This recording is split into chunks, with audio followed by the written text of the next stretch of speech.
llama look. You the same cut, same partings.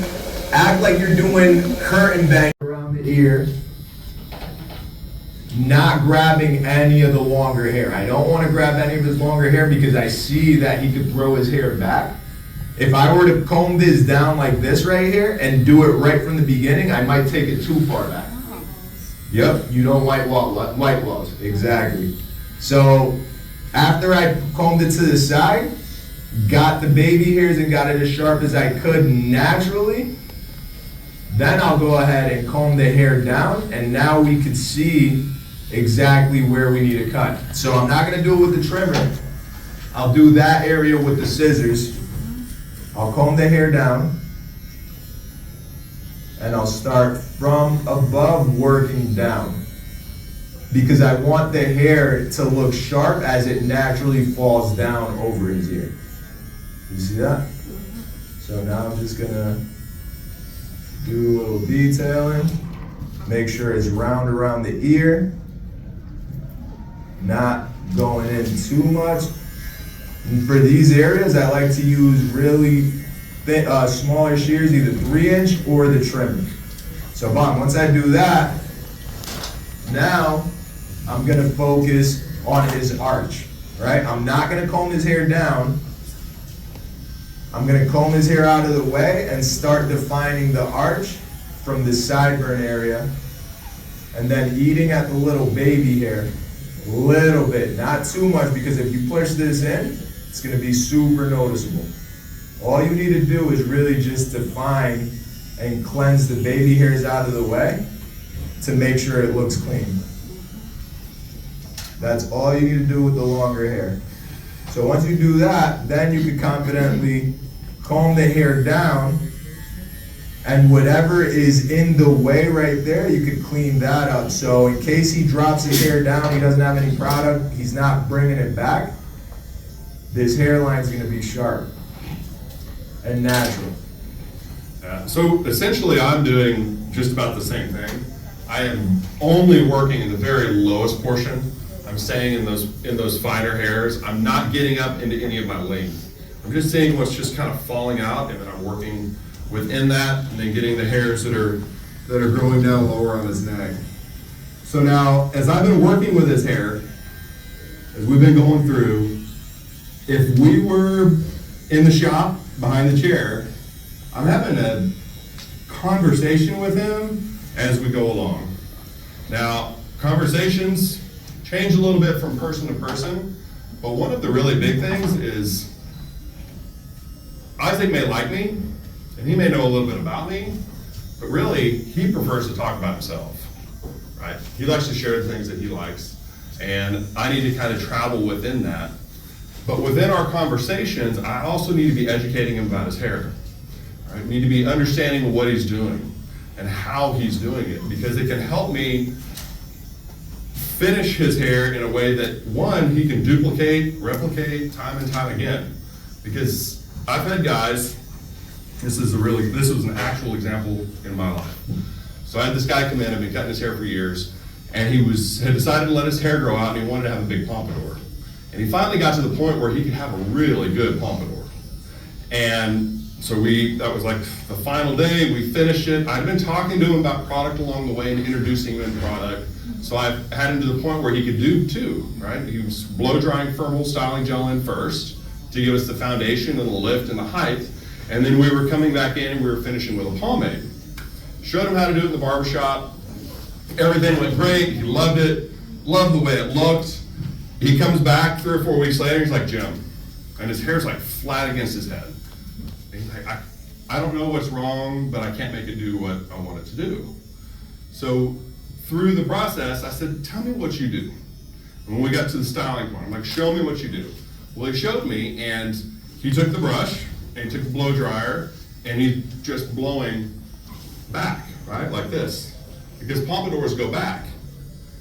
I had left out a critical step of first you blow dry forward, and then you go back, so that way we can get that lift in the hair that we need to get. That was one of the points that I learned, that I need to be communicating at an even lower level. So I'll be honest, right? I had no hair dryer work until about my second or third year in American Crew. So I've been barbering about 12 years. The only thing we ever used a blow dryer for was to blow the hair off from behind our chairs when somebody was gonna sweep. Right? That was the primary purpose. So as I began to use a hair dryer, I don't have some of those foundational techniques from school that everybody else has. And some of them I have adjusted. One time I had a coworker in American Crew, he was watching me, he's like, dude, I've never seen anybody style hair like you do. So what do you mean? He said, well, you style hair like a guy. I'm not a stylist. I'm like, but that's all I know. But it's that finished creation. So as you're styling behind the chair with guys, you want to make sure that you're educating in a way that they can understand, right? So everything clicks. Now, typically, that's going to be using one, maybe two styling tools. And when I say that, it's like if you're using a comb, try to use your comb and hands all the way through. If you're going to use a brush, try to use your brush and hands all the way through.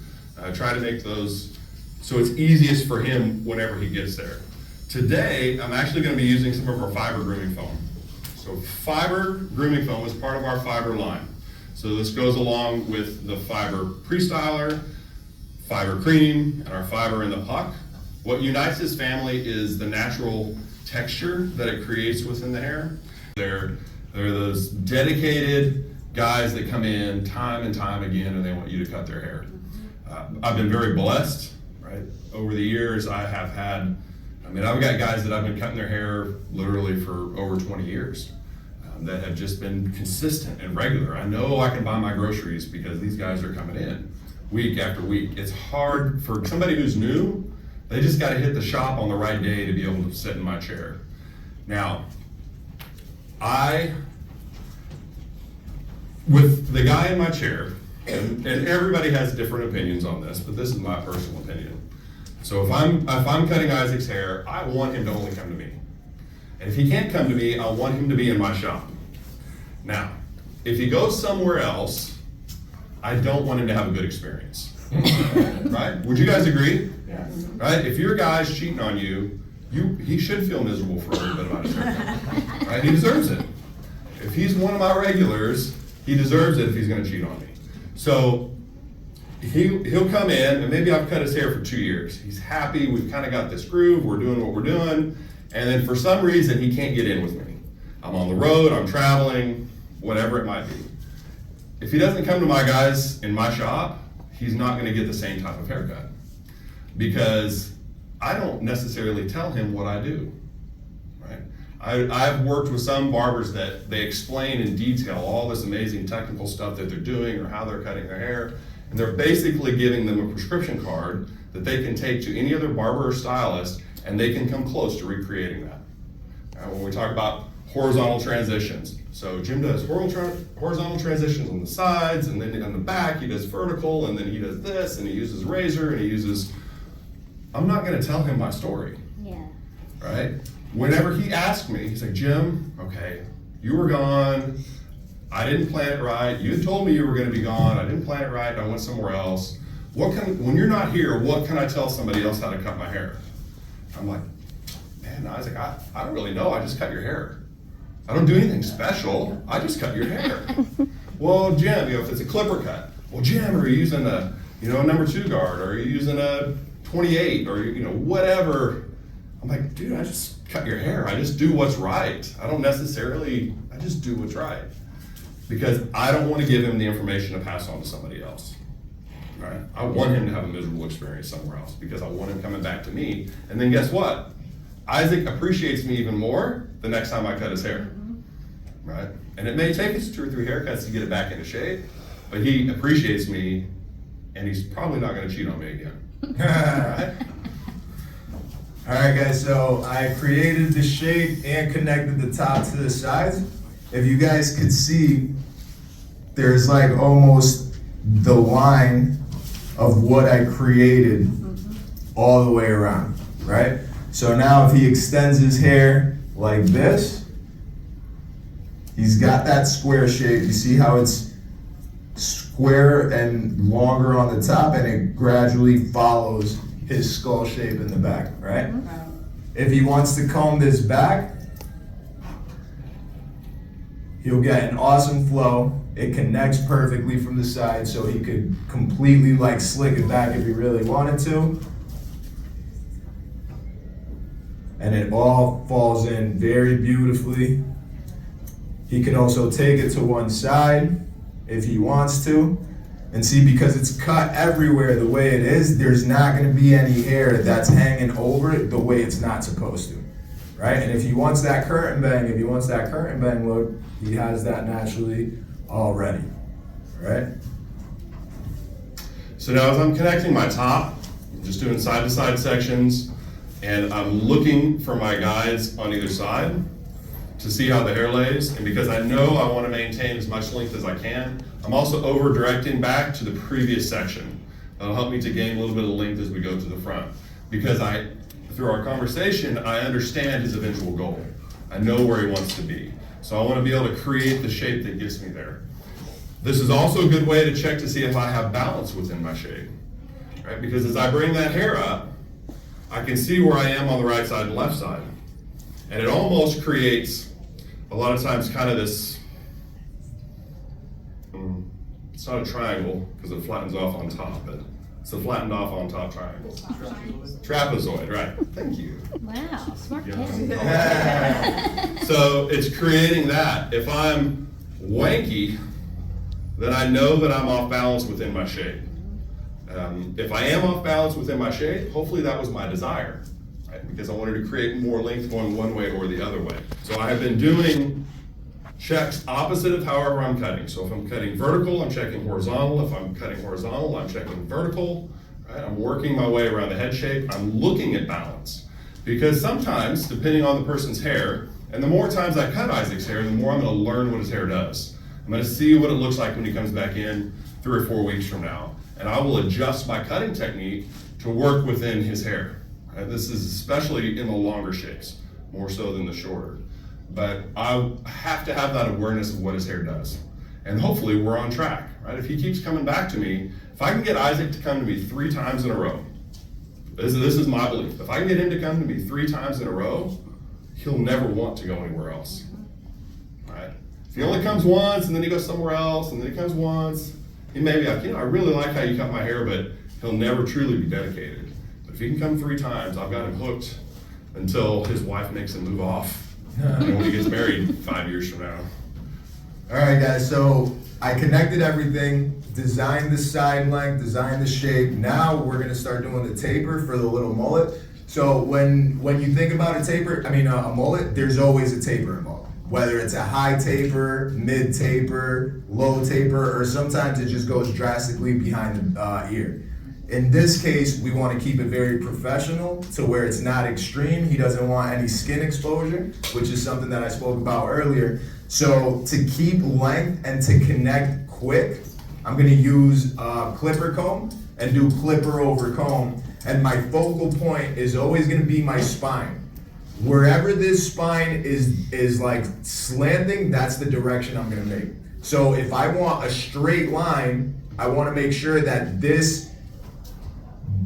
spine of the comb is straight.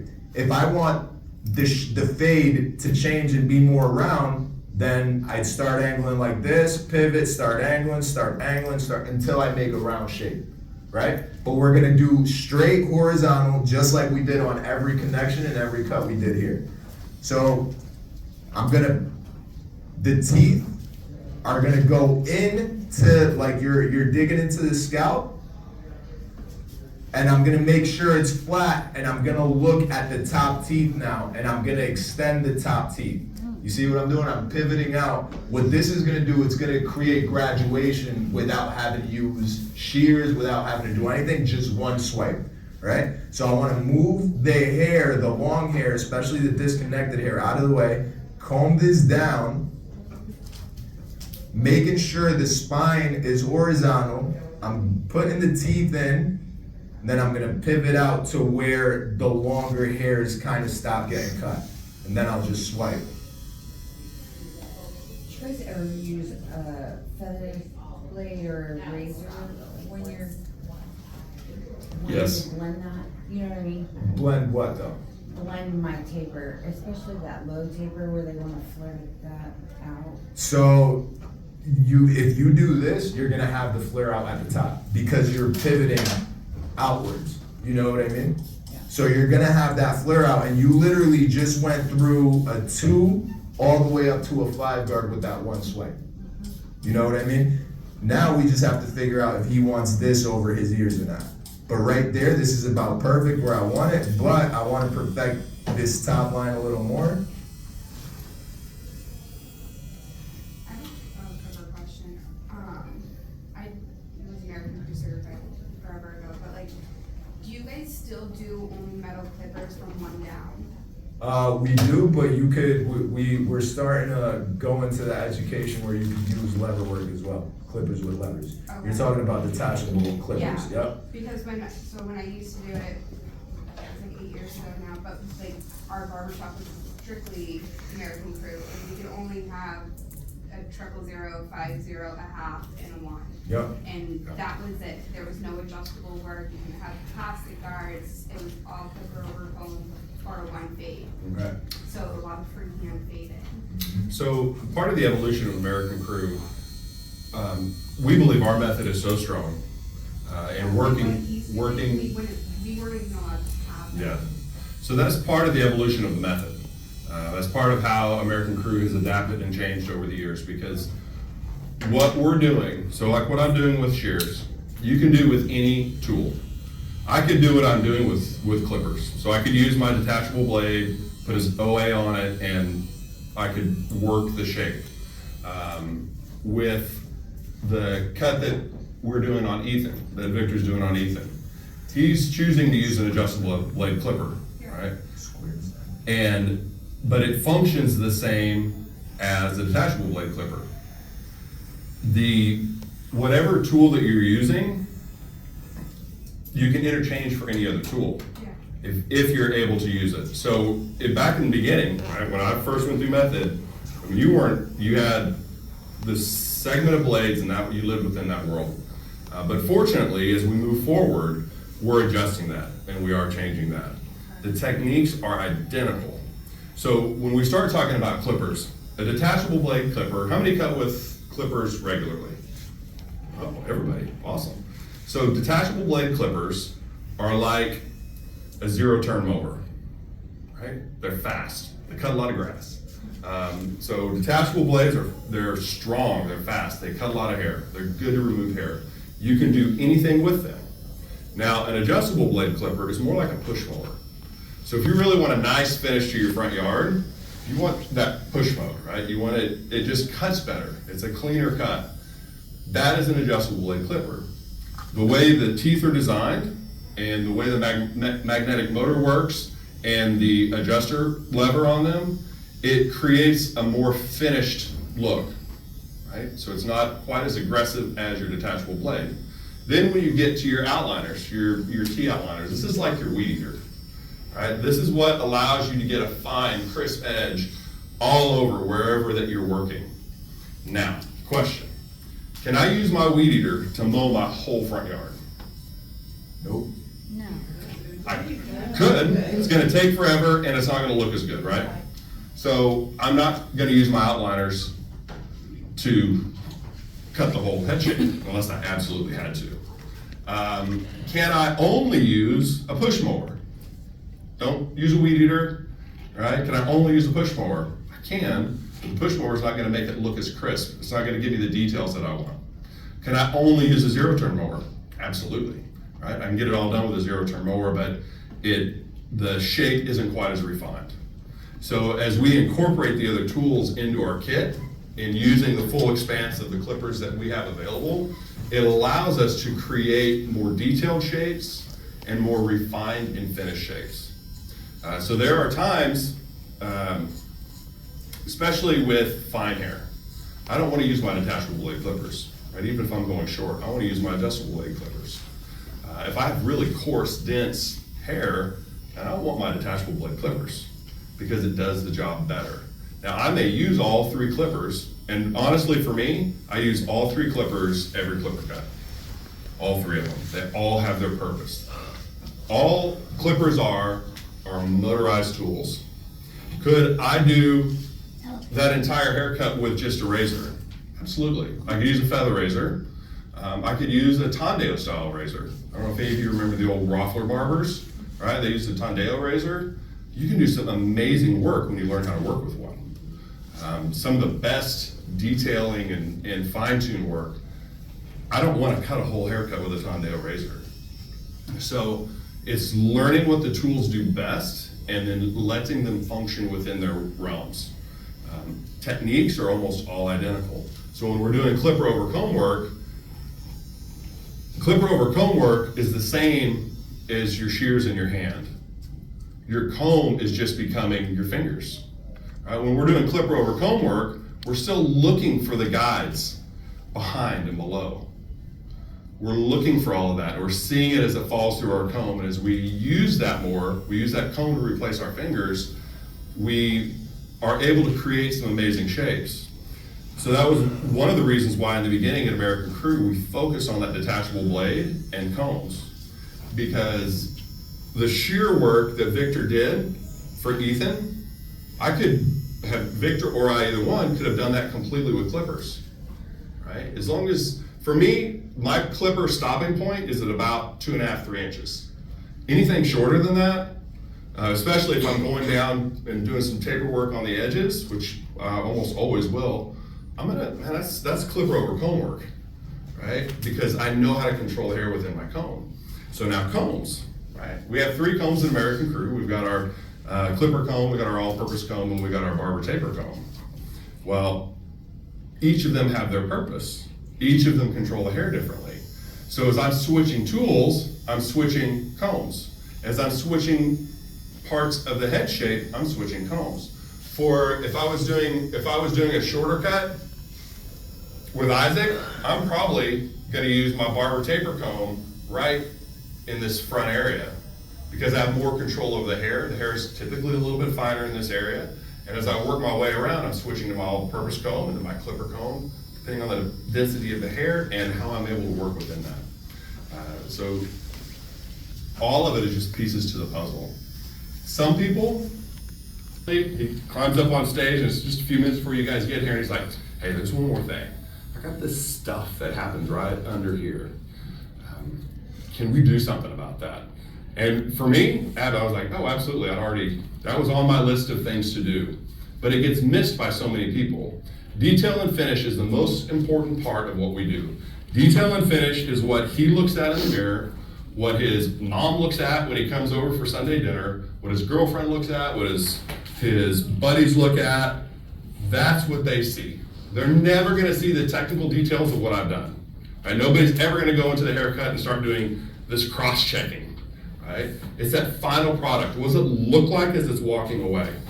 I remember there's been a few times, my barbershop's got glass windows across the front, where guys they paid, they go back to the bathroom, I get the next guy in the chair, I start getting him set up, we're doing whatever, and then I catch a glimpse of somebody walking in front outside, and I'm like, oh, who did that haircut? That's awful. And then I realized it was me, right? Because I wasn't paying attention to that detail and finish. I wasn't stepping back. I can't just work here, and I can't just work in this reflection in my mirror. Sometimes I gotta get down, right? Like here, I get down and I wanna look at it from a distance because that's all the people in his life are gonna see. So I'm just detailing around on the edges, getting rid of some of those flyaways, cleaning it up, and I'm using an outliner and my barber taper comb. All right, so I'm doing the same. I already did the little taper on the side. What I like to do, especially with longer hair, I like to make sure that the edges are sharp. I like to make sure the sideburn is sharp, the sidebar, the arch, and everything around the ear, but I wanna make sure it's natural too. Because if you push things back, then they look crazy, the grow back looks crazy, and especially with longer hair, right? I wanna comb the hair and brush the hair out of the way before I start edging up, right? So the first thing I'm gonna do is look at the focal point as to how high I want that sideburn to be. My focal points are the ears, so either mid-ear where the bone is, right where the arch starts in its ear, I focus somewhere and then I reproduce it on the other side. So in this case, I'm gonna do it right above the end of this bone right here. I did that to the same side, and I'm gonna comb his hair backwards, move all the hair. Horizontal transition. This is probably one of my favorite transitions. It's not used a whole lot in men's hair cutting, and it's something that can set me apart as a barber in my shop differently than everybody else. Most times you see a vertical transition where you're taking the shape and you're bringing it out this way, and then you're connecting up into the top. We do vertical transitions as well. It all depends on the type of hair that you're doing and the look that you're going for, the style. The benefits of the horizontal transition. As you're working your way through with the horizontal transition, it naturally creates more density in our transition. So it's very beneficial with guys who have a more pointed head, right, where he doesn't have a lot of strength in these areas. So it helps with creating that lean masculine shape that we're going for. It also is a great transition when you're really wanting to maintain length on top, when you're not wanting to lose a lot of length. With Isaac in particular, that was one of the things we talked about in our consultation. We spent some time together this morning, sitting back here in the back, just talking about what is his goal with his hair? Where does he want it to get to? How does he style his hair? What's his shampoo and conditioning? And I'll be honest, I was really impressed. So Isaac shampoo and conditions, and then he uses an oil on top of that whenever he's done, right? His hair is really healthy, which is kind of, at least what I run into, a little bit abnormal, right? It's becoming more and more common, but especially years ago, you never saw a guy that was doing a 3-step process every morning with his hair, right? But we are seeing that today. That helps him be able to do what he does with his hair. Talked about the different ways that he styles his hair, because how he walked in this morning is only one way that he styles his hair. We're seeing a lot of versatility in the cuts and the way that guys can style their hair. So it's important that we understand that. The more we understand that, the more we understand where they are, right? He may be a guy that doesn't do anything. When we talk about shampoos with guys, and you ask a guy, do you shampoo your hair? They're always gonna say yes. But you have to give that follow-up question of what do you use? Because in guy speak, all right, just your normal guys out there, in guy speak, shampooing your hair is just washing your hair with something. Dawn dish soap, right? That's a very common, right? I'm in a small town, got a lot of guys that are, they're always working on a truck or something, mechanics. Like, yeah, the Dawn dish soap really cuts the grease and stuff that I get in my hair, and so that's what they use every day. Now, Dawn dish soap, right? They look at it like, well, if it's good enough for the ducks, then an oil spill is good enough for me. But the reality is, it's not that great for his scalp. It's not that great for his hair. So we need to be able to educate them and bring them to that next step. So they're getting quality products, they're getting what their hair needs. One good example of this, so we have 3-in-1. We actually have 4 of them. We have a tea tree, we have our original, we have our ginger tea, which is one of my favorites, chamomile and pine, and we're announcing at this show a launch of a new section of our brand. That section of our brand is called Citrus Mint. So if there's anybody that's been around for a little bit, you might remember Citrus Mint from years ago. Okay, we're relaunching Citrus Mint, and there's a couple benefits with this. One, it is a salon exclusive. It will only be offered in salons and barbershops through professionals, right? You're not gonna find it anywhere else. And two, from what they tell me, right, the price point is gonna be at an even better place, right, for us to be able to make money behind the chair. So our Citrus Mint line, that's gonna be a professional only line, can be a huge benefit, and we're launching a 3-in-1, shampoo, conditioner, body wash, which I'm excited about. I can't wait. Today, we have the first product, and we'll actually demonstrate a little bit with this. This is our molding cream. This is the first time we've seen it, so we're actually gonna experiment. We're gonna explore. We're gonna see what it can do. Because that creates a learning environment for all of us. One of my favorite ways to do product knowledge classes is to have volunteers that come up and do different parts of either blow drying with a product or finish styling with a product, because I want their feedback.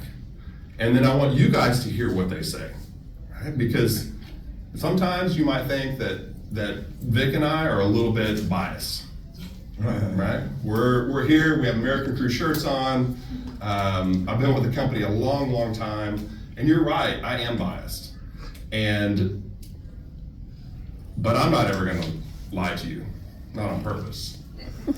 But if somebody from the crowd is doing it and they're saying, man, this is what this does, then everybody's like, you know what? It must be true. And we work with the best product line in the world. I agree. One of the things that got me into, I've been barbering for, like I was telling him, he was asking me, I've been barbering since I was 13, in high school, in the bathrooms. I didn't even graduate high school till I was 24 when I was in prison, right? I was in prison for 4.5 years. This is how beautiful this industry is, right? No matter where you come from or what you've done, as long as you're giving fire cuts and you have a great customer service, you could return your whole life around and have rebirths anytime you want. And that's one of the special things, thank you, I appreciate that. That's one of the special things about barbering, guys, and about hair. Not barbering in general, just hair and the industry we're in. No one cares. You could be tattooed to your face, you could, as long as you know how to give fire cuts and fire shapes, you're gonna be busy. But you need to know all the other stuff. You need to know how to cut, you need to know how to style, what products to use to achieve different styles. So, one of the things that attracted me to American Crew was I started barbering by myself. I didn't go to school. I went to school when I was 26, got my license when I was 27, but even then, I still didn't have like a roadmap or a blueprint to how to execute different hairstyles. I could do fades, I could do buzz cuts, and I could do shape ups, but now we're going into an era where guys want mullets, they want slick backs, they want pompadours, but they want fades mixed into it, whether it's a taper, low taper, high taper, or a fade. So the styling, the adding texture, the building, that was something that was non-existent for me when I first started. And I remember my station had a whole bunch of different product brands. A gel from, let's say, Bruzel, another matte clay from American Crew, another pomade from Suavecito. So it was a whole bunch of mixtures of different products to be able to cover all the clientele that I had. I'm Spanish. So being Spanish, you have black Spanish people with really coarse hair. You have white Spanish people like me with straight hair and really wavy hair. So I was forced to go into cutting all these different textures, lengths, and styles without knowing a proper map or products to be able to apply to each different texture and style. American Crew simplified all that. They have all the education from fades all the way to shear cuts, razor cuts, how to be able to execute them, and what products to use in every hair texture. So American Crew covers every single base in men's grooming, texture, length, and hold. On top of that, shampoos, skin products, beard products, and conditioners. So it's like the perfect brand to have in your salon that has everything that you'll need to be able to tackle anybody that walks in the barbershop. That's one of the things that I used to notice too in the barbershop. A lot of guys are afraid to cut longer hair. A guy came in with this type of length, all the barbers would instantly have breaks. They'd be jetting to the back because they were scared of doing it, right?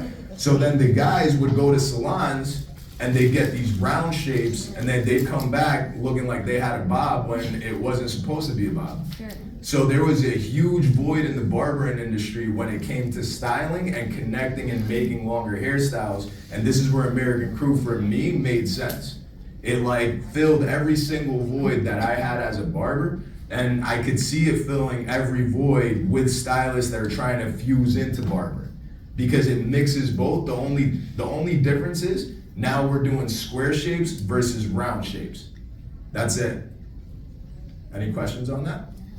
All right. So I'm gonna continue with the haircut. I already connected the top to the sides, and the way I designed, this is pretty like universal. I did 3 to 4 horizontal sections, brought them out from their natural point of growth, and just cut. But in the front, right here, once I got close to the hairline, I had to pivot a little bit like this to conserve the length, because this will work. If he wants to push it forward, he's still gonna get that coverage up to over his nose. If he wants to do the curtain bangs and give it a little fluff, he's got the curtain bangs right there. And if he wants to slick it back, he'll be able to slick it back too, and everything looks awesome. So now I'm gonna, what I did was I connected to the half part of the head. Now I'm gonna connect the rest of the half. And as you guys can see, I still have my sectioning right here where the disconnection's happening for the curtain bangs, right? So now what I'm gonna do is, I'm gonna make sure I get a slice right above the horseshoe from right behind the cartilage to the back center of the head. Wet this a little more. All right, because I'm wanting to maintain as much length on top as I can and be able to have the shape and form that we're going for. So I did the right side, the left side. As I come to the back, I'll actually be working, a panel here, and then a panel in the very back. So I'll be working in 3 panels and actually kind of turn into pie shapes. And what I'm looking for, 2 things. Initially, I want my guide from underneath, but then I also want part of my guide from what was on the right side. When I get to the left, I'll be doing the same thing. I'm getting my guide on the left side as well as my guide underneath. And when I do the back, I'll be looking for my guide below as well as right and left. This helps with creating that lean masculine shape. Now, I can, depending on the hair, right? And I do this quite a bit, especially if I'm dealing with shorter shapes. And a lot of guys don't necessarily have a nice rounding to the head.